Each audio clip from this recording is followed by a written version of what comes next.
اعوذ باللہ من الشیطان الرجیم، بسم اللہ الرحمن الرحیم۔ حضرت موسیٰ علیہ السلام کے ساتھ قارون کا قصہ۔ قرآن میں اللہ پاک فرماتے ہیں، بے شک قارون موسیٰ علیہ السلام کی قوم سے تھا، پھر اس نے ان پر زیادتی کی اور ہم نے اس کو اتنے خزانے دیے جن کی کنجیاں ایک زور آور جماعت پر بھاری تھیں۔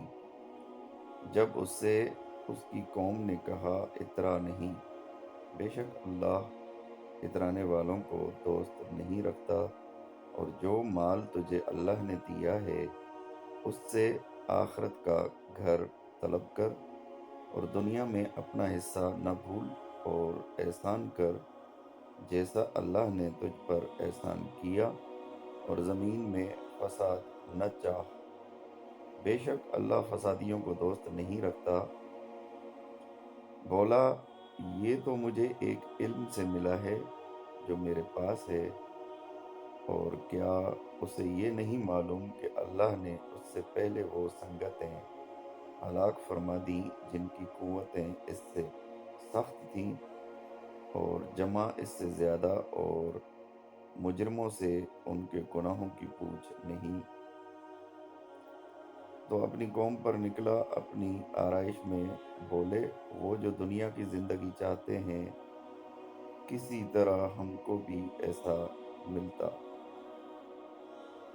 جیسا قارون کو ملا، بے شک اس سے بڑا نصیب ہے، اس کا بڑا نصیب ہے۔ اور بولے، جنہیں علم دیا گیا، خرابی ہو تمہاری، اللہ کا ثواب بہتر ہے اس کے لیے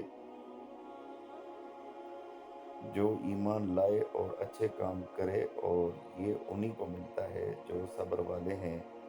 تو ہم نے اسے اور اس کے گھر کو زمین میں دھسا دیا، اور اس کے پاس کوئی جماعت نہ تھی کہ اللہ کے بچانے میں اس کی مدد کرتی، اور نہ وہ بدلہ لے سکا۔ اور کل جس نے اس کی مرتبہ کی آرزو کی تھی، صبح کہنے لگے، عجب بات ہے، اللہ رزق وسیع کرتا ہے اور اپنے بندوں میں جس کے لیے چاہے اور تنگی فرماتا ہے۔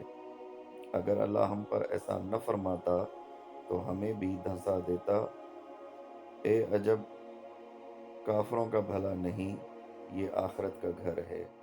ہم ان کے لیے کرتے ہیں جو زمین میں تکبر نہیں چاہتے، اور نہ فساد اور نہ عاقبت پرہیزگاروں کی ہی ہے۔